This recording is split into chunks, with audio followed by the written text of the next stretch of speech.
Welcome everybody. I just wanted to go through a quick tutorial on how to do the proposal. So every activity that you're in charge of, if you're the manager for that activity, you need to make sure that before anything is announced to students, that you first fill out a proposal. Okay, and the way this will work is you fill out a proposal and you then present it before the leadership team, and the leadership team votes on it. Okay, so that's the leadership team approval.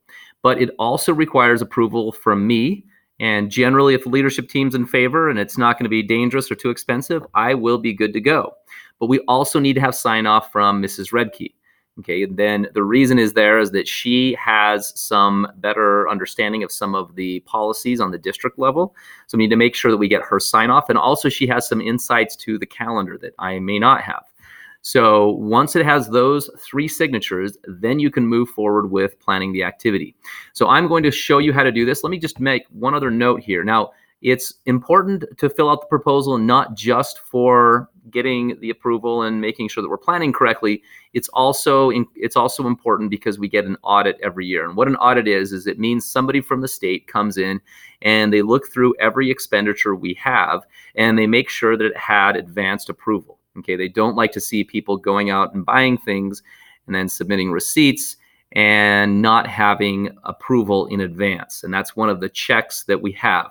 That's one of the reasons that I was excited that we have two treasurers, two people that are co-treasurers for our student body treasurer role, because that checking and that recording of any financial transactions is very important. Okay, and it's not just, I know that most or all of you are very honest people, and so I'm not necessarily worried about your honesty. On the other hand, what happens with finances is that we need to have documentation that shows and demonstrates that honesty so that it can be checked from the outside. And so that's one of the reasons also that we do these proposals. Okay, so I'm in the leadership. I'm going to go to student view so you see it exactly like what you see, which I think is pretty much exactly the same in this case. And I'm in student view, so this is exactly what you guys see. And I'm going to go through the activity planning worksheet here. Okay, so we're just going to make up an activity here. Let's say that we are going to do sumo wrestling. I'm just making that up on the spot here.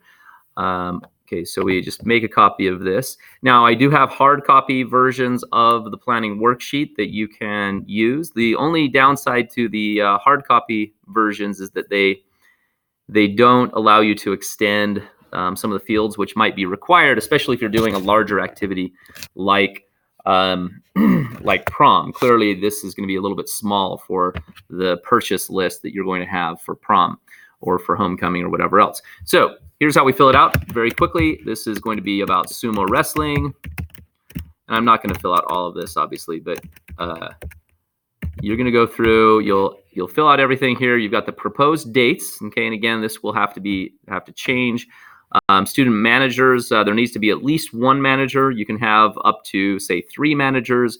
I would say if it's beyond 3 managers, then that's probably too many cooks in the kitchen. It's better to have those people play different roles and have more focused roles. And then if you have too many people sort of in those executive roles, then it can get tricky to execute the project. Sometimes your most talented people and your most valuable people are not the managers, but they're people that are specialized in a certain area, for example, in art or cooking or whatever it might be. So then let's go down here. We've got the vision for the activity. This is just a short description of what it is. So for example, what are some of the goals? What's the purpose of the activity? In the case of sumo wrestling, it would be fun chance for people to connect and laugh.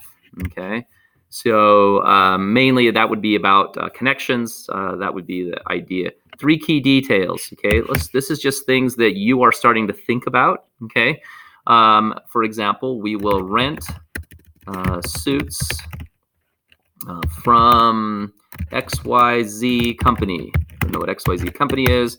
But we'll rent suits from there, and also we will have sushi.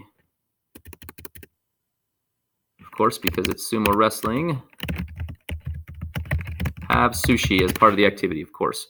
Now, here's the part of sometimes people don't understand what to put here.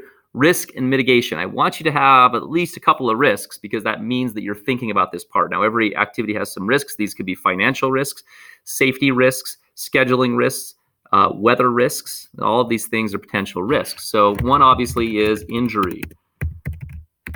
Okay, so you could have injury as a risk. So how are you going to mitigate the risk?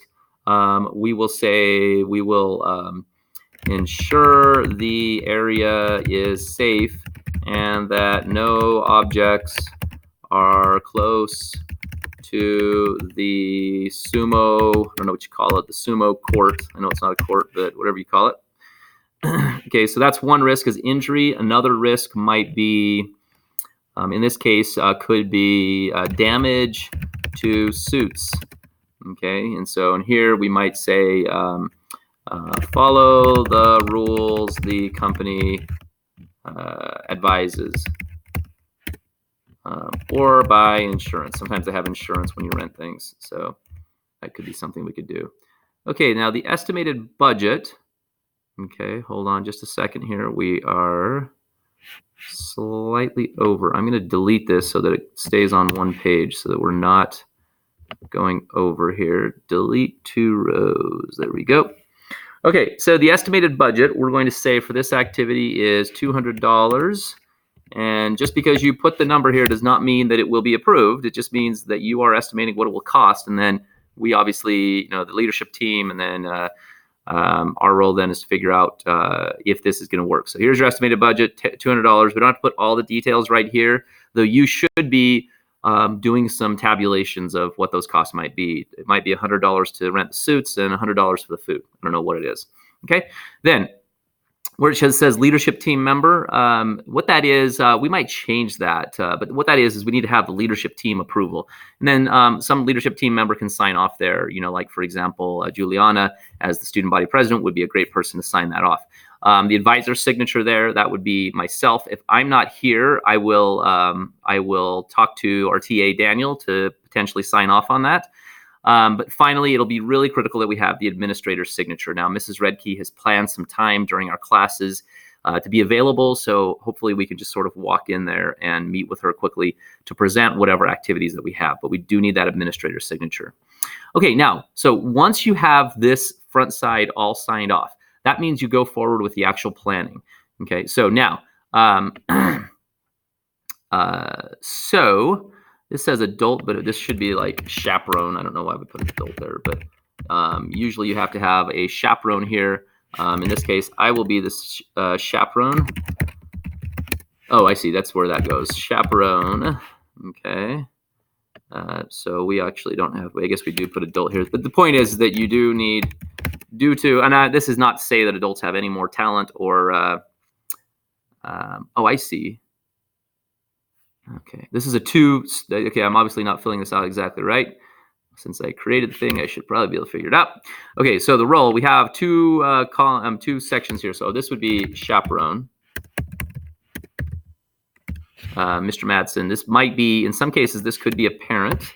Okay, usually you have to have somebody there, but at least check with me. And generally, we need to have an administrator there. So this could be Mrs. Redkey. In some cases, it could be our counselor, Mr. Blake. I'm not remembering his last name, but he prefers to be called Mr. Blake anyway, so it makes it easy. Okay, so, and then we've got our manager for the activity. That's where you put that. You could have a second manager here. You could have somebody who is over food, somebody who's over purchasing, somebody who's over marketing. All of those roles, the more roles you have, the better. At least when they are specifically defined what those responsibilities are. Okay, the activity schedule. Now, this is very important, okay? And this is where you're probably going to need to be adding extra rows. And I don't mind on this. This is great if you add as many extra rows as you need. So here, we say we'll say this is in the evening, so 6:30 p.m. Setup. And you want to really visualize the activity as you work through it, okay? The more detailed your activity schedule is, the more successful it will be. That's what I've found over and over again. That doesn't mean that there's not going to be changes, okay? It absolutely may be changes, okay? But the key is that you want to think about as many of the things that you already know in advance. Because when you write this schedule out, you're going to think of things that you might forget, okay? You're going to be like, oh, wait, there's a sign-in. Uh-oh. We need a cash box. Okay, all these different things are things that you're going to consider as you're doing this process. Okay, so 6:30 p.m. is setup. 7 o'clock p.m. Is arrival / ticket sales. 7:15. So then also 7 o'clock p.m. we'll say the same time is going to be food. 7:30 sumo. And you can see here I have to put some extra spaces. 8:30 activity finished. And 8:45. Let's say 9 o'clock. Clean up. Finished. Okay. All right. Then the to-do list. These are actions that need to be done. So you say pick up sumo costumes. Assigned to Mr. M. Due date. That needs to be done by whatever date that is. And then items to be purchased. This is something that you'll have to extend. And of course, you have the sushi.